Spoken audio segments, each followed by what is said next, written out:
Well, I'm a little embarrassed because this is really going to showcase my ignorance of the subject, but I've got a few questions about the national debt.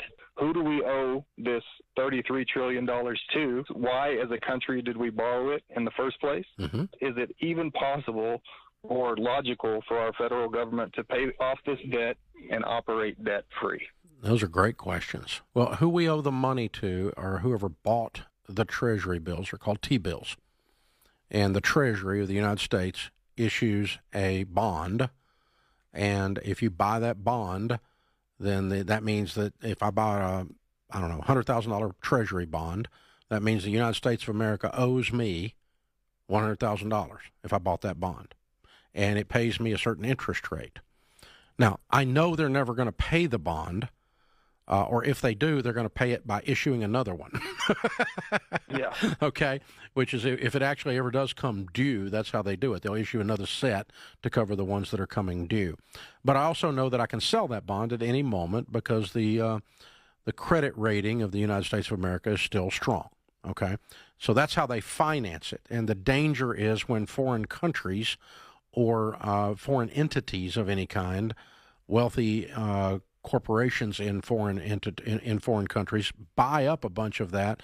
That means the United States is in debt, say, to China, as an example. Deeply in debt to China. It's a little dangerous politically. But it's not like they can call the debt. It's not like they can repo Kentucky.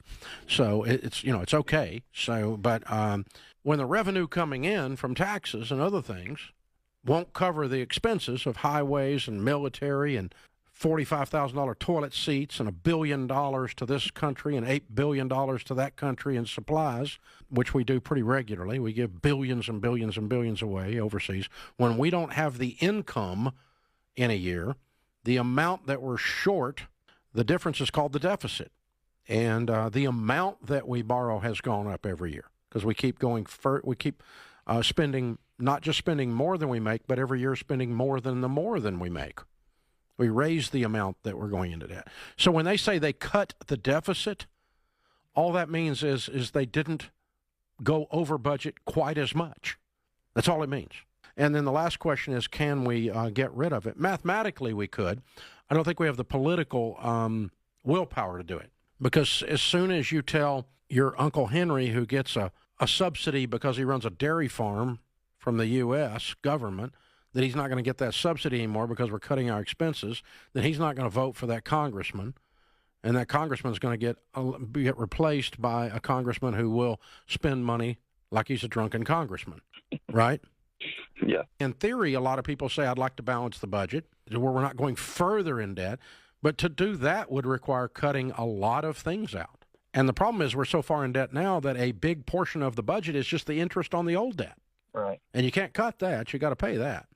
So where are you going to cut? You're going to cut money in the Middle East, money in the Ukraine, money to this country, money to that country. There's a lot of people talk about that. Are you going to cut the military? I mean, those people don't get paid anything anyway, and they put their lives on the line for us. I don't know how to do that.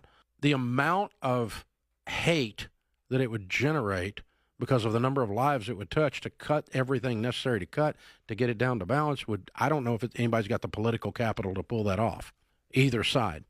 I think it'd be the last time that party existed right now, because people have gotten used to being on the government dole one way or another. The local government in my county is waiting on $14 million right now to build a highway or to redo a road that runs up beside one of my houses. And they've been waiting 5 years on that $14 million instead of the local county handling their own business. It's that way everywhere. Waiting to do the bridge repairs until we get the government money, waiting to do this until you get the government. And so everybody's on the dadgum take, and nobody wants to say no. And saying no is the only way you balance a budget.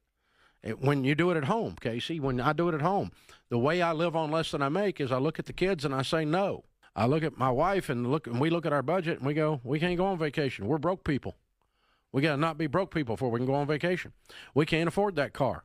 Those bass are going to get away because I'm not going to have a bass boat with a motor that big because I can't afford to pay for it. This is what normal people do. We say no. But the federal government has absolutely no ability to say no because everybody wants them to say yes.